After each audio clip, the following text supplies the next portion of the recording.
Olá! Hoje a gente vai mergulhar em uma das histórias mais incríveis e dramáticas de todos os tempos. O relato do nascimento de Jesus, lá no comecinho de Mateus. Vamos entender juntos como uma intervenção divina transformou o que parecia ser uma crise pessoal gigantesca em um evento que mudou o mundo para sempre. Olha, a história já começa com uma situação que em qualquer outra família seria um escândalo. Pensa só, uma jovem, prometida em casamento, descobre que está grávida. E o noivo não é o pai. Então, a grande pergunta que guia a nossa análise é essa: como é que uma crise pessoal como essa se transformou num evento histórico e teológico tão monumental? Certo, então vamos situar a gente aqui. A história nos apresenta Maria e José, um casal jovem, vivendo numa sociedade judaica bem tradicional, um lugar onde a honra e o cumprimento da lei eram, assim, a base de tudo. E o nascimento de Jesus, como o texto já mostra, não foi nada comum. E aqui tem um detalhe que é chave para a gente entender o tamanho do problema. Maria estava desposada com José. Isso não era um simples noivado como a gente pensa hoje. Era um contrato legal sagrado. Quebrar esse acordo era tão sério quanto um divórcio, e as consequências sociais, principalmente para a mulher, eram enormes. E então, a bomba, a notícia de que Maria estava grávida.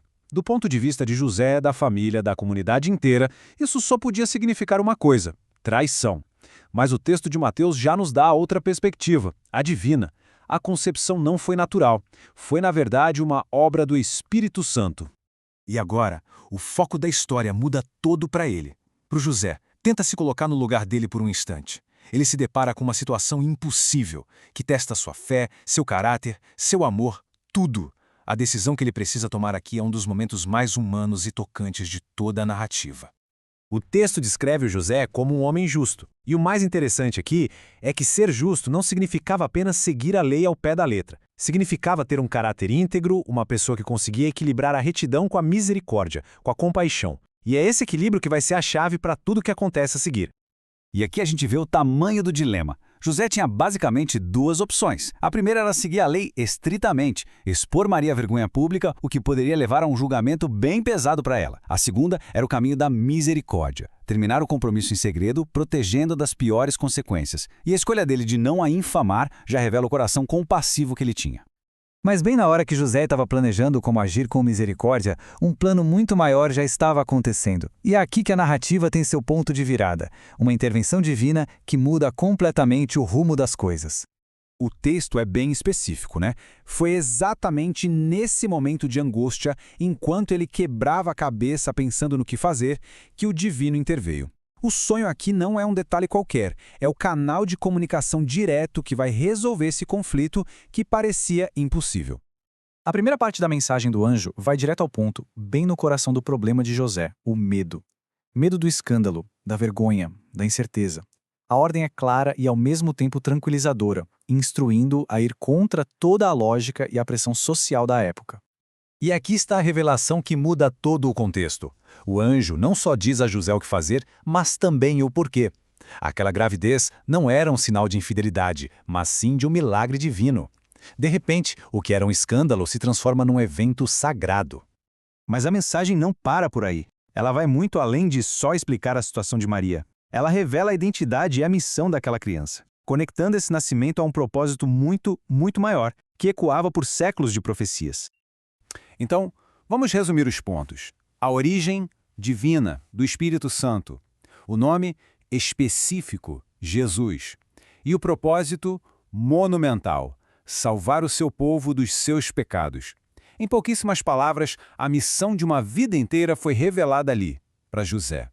E o nome, por si só, já é uma declaração de propósito. Jesus vem do hebraico Yehoshua, que significa o Senhor salva.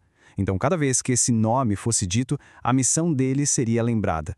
A identidade e a função estão completamente ligadas. Mateus, o autor do livro, faz questão de conectar este evento com profecias antigas.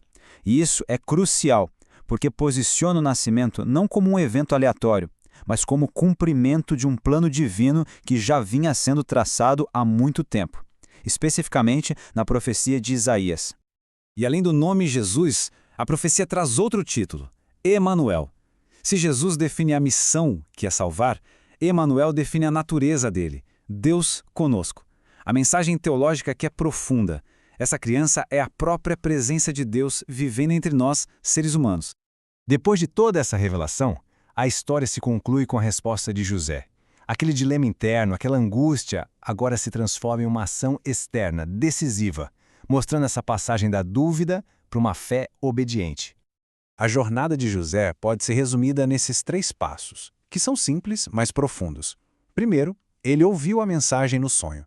Depois, ele acreditou nela, mesmo que fosse contra toda a lógica humana. E mais importante de tudo, ele agiu de acordo com essa crença.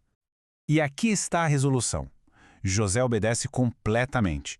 Ele recebe Maria como sua esposa, protegendo-a e legitimando a criança aos olhos da sociedade. E em seu ato final de obediência, ele nomeia o menino como Jesus, aceitando seu papel como pai terreno do Filho de Deus e cumprindo a vontade divina. E assim, a história de José nos deixa com uma reflexão poderosa. Ele enfrentou a vergonha pública, a dúvida e o medo, e mesmo assim escolheu a obediência.